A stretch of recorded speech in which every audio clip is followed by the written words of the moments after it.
సొంత రాష్ట్రంలో ఉన్నటువంటి ప్రభుత్వ ఆఫీసుల్లో ఖాళీగా ఉన్న డేటా ఎంట్రీ ఆపరేటర్ ఉద్యోగాలకి నోటిఫికేషన్ రిలీజ్ అయింది. ఎలాంటి రాత పరీక్ష లేకుండానే డైరెక్ట్గా మీకు సెలక్షన్ చేసి జాబ్స్ అయితే ఇస్తున్నారు. ఎటువంటి అప్లై ఫీ కూడా లేదు. మీరు ఏ కేటగిరీ వాళ్ళైనా ఈ రిక్రూట్మెంట్కి ఫ్రీగా అప్లై చేసుకోవచ్చు. 30,000 వరకు కూడా మీకు సాలరీ ఉంటుంది. మన సొంత రాష్ట్రంలోనే జాబ్ పోస్టింగ్ ఉంటుంది. మీరు ఏ జిల్లా వాళ్ళైనా రిక్రూట్మెంట్కి అప్లై చేసుకోవచ్చు. జస్ట్ మీరు అప్లికేషన్ అనేది ఈమెయిల్ ద్వారా వాళ్ళకి సెండ్ చేస్తే సరిపోతుంది. ఇదే వీడియోలో అప్లికేషన్ ప్రాసెస్ని కూడా చెప్తాను. ప్రతి ఒక్కరు వీడియోని లైక్ చేసి చివరి వరకు చూడండి. అండ్ ఛానల్ని ఫస్ట్ టైం చూస్తున్న వాళ్ళు ఇప్పుడే సబ్స్క్రైబ్ చేసుకుని బెల్ ఐకాన్ని యాక్టివేట్ చేసి పెట్టుకోండి. ముందు మీ అందరికీ ఒక చిన్న రిక్వెస్ట్, మన ఛానల్కి సంబంధించి ఆర్కే లాజిక్స్ యాప్లో మీకు అన్ని రకాల కోర్సెస్ పైన భారీ డిస్కౌంట్ ఇస్తున్నాం, మీ అందరికీ తెలిసిందే. అయితే చాలామంది ఇంకా యాప్ డౌన్లోడ్ చేసుకోలేదు. ప్రతి ఒక్కరు కూడా యాప్ డౌన్లోడ్ చేసుకోండి. ఇందులో మీకు అన్ని రకాల గవర్నమెంట్ జాబ్ ఎగ్జామ్స్కి సంబంధించి రైల్వేస్ కానీ, bank, SSC, court jobs, teacher jobs, ఇలా ప్రతి జాబ్స్కి సంబంధించి మనకి ఆన్లైన్ క్లాసెస్ అయితే ఉన్నాయి. కేవలం 499కి 1 year వరకు కూడా వ్యాలిడిటీ అనేది ప్రొవైడ్ చేస్తున్నాము. బైలింగ్వల్ లాంగ్వేజ్లో క్లాసెస్ ఉన్నాయి. 15 years ఆఫ్ ఎక్స్పీరియన్స్ ఉన్నటువంటి సీనియర్ మోస్ట్ ఫ్యాకల్టీస్ చేత క్లాసెస్ అందిస్తున్నాము. సో ప్రతి ఒక్కరు యాప్ డౌన్లోడ్ చేసుకోండి, డెమో వీడియోస్ వినండి, నచ్చితేనే ఫుల్ కోర్స్ అయితే తీసుకోండి. జాబ్ డీటెయిల్స్లోకి వెళ్ళినట్లయితే all India institute of medical సైన్సెస్కి సంబంధించి కేంద్ర ప్రభుత్వ సంస్థ నుంచి అఫీషియల్గా ఈ యొక్క జాబ్ నోటిఫికేషన్ అయితే రిలీజ్ అయింది. ఈ రిక్రూట్మెంట్ నోటిఫికేషన్కి సంబంధించి అప్లికేషన్ చేయడానికి అప్లికేషన్ ఫామ్ వచ్చేసి ఇదే అనమాట. సో మనకి నోటిఫికేషన్ లాస్ట్ పేజీలో 5th and 6th పేజీలో మీకు అప్లికేషన్ ఫామ్స్ ఇచ్చారు. సో వీటిని మీరు డౌన్లోడ్ చేసుకొని కంప్లీట్గా ప్రింట్అవుట్ తీసుకొని సో వాటిని మీరు మెయిల్ చేయడమే కాకుండా వాళ్ళకి పోస్ట్ ద్వారా కూడా పంపించాల్సి ఉంటుంది. సో మీకు అన్ని కూడా క్లియర్గా చెప్తాను. అయితే జాబ్స్కి మీకు సెలక్షన్ ప్రాసెస్ ఎలా ఉంటుందంటే, ఎవరైతే నోటిఫికేషన్కి సంబంధించి అప్లికేషన్స్ పంపిస్తారో వాటిని వీళ్ళు ఏంటంటే షార్ట్ లిస్ట్ చేస్తారు. షార్ట్ లిస్టెడ్ క్యాండిడేట్స్కి మీకు ఇంటర్వ్యూ ద్వారా సెలక్షన్ చేస్తారు. ఒకవేళ మీకు ఎక్కువ పర్సంటేజ్ ఆఫ్ మెంబర్స్ వస్తే అప్పుడు మాత్రమే మీకు ఇంటర్వ్యూ కాకుండా ఎగ్జామ్ కూడా కండక్ట్ చేసే ఛాన్స్ ఉందని చెప్పి చెప్తున్నారు. అంటే మనకి మోస్ట్లీ ఎగ్జామ్ ఉండకపోవచ్చు, ఎక్కువ క్రౌడ్ వస్తే మాత్రం మీకు ఎగ్జామ్ కండక్ట్ చేసే ఛాన్సెస్ ఉన్నాయని చెప్పేసి చెప్తున్నారు. ఎవరైతే షార్ట్ లిస్ట్ అవుతారో షార్ట్ లిస్టెడ్ క్యాండిడేట్స్కి సంబంధించి మీకు అప్డేట్స్ అనేవి ఈమెయిల్ ద్వారా మీకు ఇంటిమేట్ చేస్తామని చెప్పేసి కూడా నోటిఫికేషన్లో ఇచ్చారు. మీకు ఇంటర్వ్యూ డేట్, వాకిన్ ఇంటర్వ్యూకి సంబంధించి డేట్ వచ్చేసరికి 25th February రోజు మీకు ఇంటర్వ్యూ అయితే కండక్ట్ చేస్తున్నామని చెప్పేసి రిక్రూట్మెంట్ డీటెయిల్స్లో ఇచ్చారు. అండ్ జాబ్స్కి సంబంధించి మీరు ఆఫ్లైన్లో అప్లై చేయాలి, అలాగే మీరు పోస్ట్ ద్వారా కూడా వాళ్ళకి అప్లికేషన్ అనేది సెండ్ చేయాలి. అప్లికేషన్స్ పంపించాల్సినటువంటి అడ్రస్ ఇచ్చారు అండ్ అవన్నీ కూడా మీకు క్లియర్గా చెప్తాను. సో ముందుగా మనం ఇక్కడ ఈ జాబ్స్కి సంబంధించి వేకెన్సీస్ అండ్ ఎవరెవరు అప్లై చేసుకోవచ్చు ఆ డీటెయిల్స్ అనేవి చూద్దాము.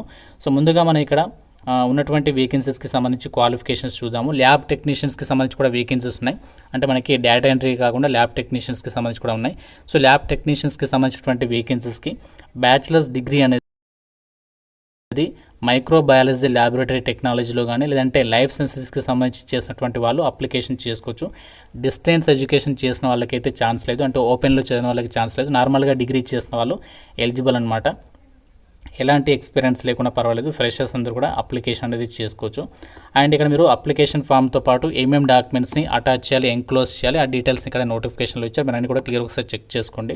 అండ్ ఇంకా మనకి డేటా ఎంట్రీ ఆపరేటర్ ఉద్యోగాలు ఉన్నాయి కదా. సో డేటా ఎంట్రీ ఆపరేటర్ ఉద్యోగాలకు వచ్చేసి మీరు డిగ్రీ అనేది పాస్ అయ్యి ఉండి డేటా ఎంట్రీ వర్క్కి సంబంధించి నాలెడ్జ్ ఉండాలి. టైపింగ్ స్పీడ్ మీకు ఇంగ్లీష్ లాంగ్వేజ్లో 40 words per minute సంబంధించి టైపింగ్ స్కిల్స్ ఉండాలి. లేదంటే మీరు ఒకవేళ బ్యాచిలర్స్ డిగ్రీ అనేది కంప్యూటర్ అప్లికేషన్లో చదివిన, ఐటీలో చదివిన, కంప్యూటర్ సైన్స్ చేసిన వాళ్ళకి కూడా ఛాన్స్ అనేది ఉంది అని చెప్పేసి నోటిఫికేషన్లో సో క్లియర్గా అయితే ఇచ్చారు. మీకు ఇక్కడ డిజైరబుల్ సంబంధించినటువంటి ఎక్స్పీరియన్స్ అడిగారు. అది మనకి మ్యాండేటరీ అయితే కాదు, ఫ్రెషర్స్ అందరూ కూడా రిక్రూట్మెంట్కి సంబంధించి అప్లికేషన్ అనేది చేసేసుకోవచ్చు అనమాట. ఇప్పుడు ఈ జాబ్స్కి సంబంధించి మనకు ఇక అప్లికేషన్ ప్రాసెస్ అనేది చూద్దాము. సో ఏ విధంగా అప్లై చేయాలి అంటే, మనకి అప్లికేషన్ ఫామ్ అనేది మీరు డౌన్లోడ్ చేసుకుని కంప్లీట్గా ఫిల్ చేసేసిన తర్వాత సో దాన్ని మీరు అప్లికేషన్ అనేది పోస్ట్ ద్వారా పంపించాలి. దానికంటే ముందు మీరు పోస్ట్ కంటే పంపే ముందు వాటిని మీరు స్కాన్ చేసి అప్లికేషన్ ఫామ్తో పాటు ఆల్ సపోర్టింగ్ డాక్యుమెంట్స్ అన్నీ కూడా వాటిని కూడా స్కాన్ చేసేసి వాటిని మనకి ఇక్కడ ఇచ్చినటువంటి మెయిల్ ఐడి ఉంది కదా, దానికి మీరు పీడిఎఫ్ ఫైల్లో ఒక సింగిల్ పీడిఎఫ్ ఫైల్గా మెర్జ్ చేసేసి ఆ ఫైల్ని ఇక్కడ ఇచ్చినటువంటి మెయిల్కి అయితే పంపించాలి. అంతేకాకుండా ఈ ప్రాసెస్ చేసేసిన తర్వాత మీరు స్పీడ్ పోస్ట్ ద్వారా అలాగే రిజిస్టర్ పోస్ట్ ద్వారా డాక్యుమెంట్స్ని ఫిజికల్గా వాళ్ళకి పంపించాల్సి ఉంటుంది. అడ్రస్ వచ్చేసి doctor Rahul Narang, PI regional coordinator for one health, RCOH అని చెప్పేసి ఇచ్చారు. ఈ అడ్రస్కి మీరు పోస్ట్ ద్వారా పంపించాలి. కంప్లీట్గా మనకి అడ్రస్ ఉంది పిన్ కోడ్తో సహా. ఆ అడ్రస్కి 15th February లోపు మీరు అప్లికేషన్ అనేది సెండ్ ఇచ్చేయాలని చెప్పేసి క్లియర్గా అయితే చెప్తున్నారు. ప్రతి జిరాక్స్ కాపీ పైన పోస్ట్లో పంపేటప్పుడు మీ సిగ్నేచర్ అనేది చేసేసి వాళ్ళకి సెండ్ చేయాలి అని చెప్పేసి ఇక్కడ క్లియర్గా అయితే నోటిఫికేషన్లో మెన్షన్ చేయడం జరిగింది. అప్లికేషన్ ఫామ్ అనేది పంపించేటప్పుడు అప్లికేషన్ ఫామ్లో మాత్రం ఎటువంటి మిస్టేక్స్ అయితే చేయకండి. ఎందుకంటే ఇక్కడ మీరు నోటిఫికేషన్లో కూడా అప్లికేషన్ ఫామ్లో క్లియర్గా ఇచ్చారు. ఒకసారి చూడండి. Please read the application form carefully before filling. If filled incorrectly appropriately your application is liable to be rejected అని చెప్పేసి ఇచ్చారు. ఫీజు లేదు కదా అని చెప్పేసి ఆగమాగం అప్లై చేయకండి. సో కేర్ఫుల్గా 1-2 సార్లు చదివిన తర్వాత అప్లికేషన్ ఫామ్ అనేది ఫిల్ చేసేసేయండి. సో ఇక్కడ మీరు మీ యొక్క నేమ్ అంటే మీరు డైరెక్ట్గా పెన్తో రాసినా పర్వాలేదు, లేదంటే మీరు అప్లికేషన్ అనేది వాళ్ళకి సంబంధించి మీరు ఏంటంటే లైక్ మీరు దానికి సంబంధించి ప్రింట్ అంటే సిస్టంలో ప్రింట్ తీసినా పర్వాలేదు అనమాట. దానికి సంబంధించి డీటెయిల్స్ ఫిల్ చేసిన. సో ఈ అప్లికేషన్ ఫామ్తో పాటు అన్నీ కూడా ప్రాపర్గా ఫిల్ చేసి సపోర్టింగ్ డాక్యుమెంట్స్ అన్ని కూడా అటాచ్ చేసేసి మీరు వాళ్ళకి మెయిల్ చేయండి. అంతేకాకుండా దాని తర్వాత పోస్టులు కూడా పంపించాల్సి ఉంటుంది. సో దీనికి సంబంధించి ఏమేమి డాక్యుమెంట్స్ని అటాచ్ చేయాలి ఇక్కడ క్లియర్గా ఇచ్చారు చూడండి. 10th క్లాస్ మెమో అండ్ అలాగే ఆల్ సపోర్టింగ్ డాక్యుమెంట్స్ క్వాలిఫికేషన్కి రిలేటెడ్గా ఒకవేళ మీకు ఎక్స్పీరియన్స్ ఉంటే ఆ క్వాలిఫికేషన్కి సంబంధించి, అంతేకాకుండా 2 పాస్పోర్ట్ సైజ్ ఫోటోగ్రాఫ్, ఒకటి అప్లికేషన్ ఫామ్ మీద, ఇంకోటి అడిషనల్గా మీరు అప్లికేషన్ ఫామ్తో పాటు బ్యాక్ సైడ్ ప్రింట్ చేసి అదొకటి పంపించాల్సి ఉంటుంది. అండ్ ఈ జాబ్స్కి సంబంధించి మనకి సాలరీ అండ్ వేకెన్సీస్ డీటెయిల్స్ చూద్దాము. ఏజ్ లిమిట్కి సంబంధించి ల్యాబ్ టెక్నీషియన్స్కి సంబంధించి సెలెక్ట్ అయితే 30,000 వరకు సాలరీ వస్తుంది. 21 నుంచి 35 years age limit. Data entry operator ఉద్యోగాలకైతే 20,000. 21 నుంచి 35 ఇయర్స్ లోపు ఏజ్ లిమిట్ అనేది మెన్షన్ చేశారు. ఇవన్నీ కూడా మనకి ఇనీషియల్గా కాంట్రాక్చువల్ బేసిస్ కింద తీసుకుంటున్నారు. తర్వాత వాళ్ళ రిక్వైర్మెంట్ని బేస్ చేసుకొని ఇంకా మీకు ఫర్దర్గా ఎక్స్టెండ్ చేసేటువంటి ఛాన్సెస్ అయితే ఉన్నాయి.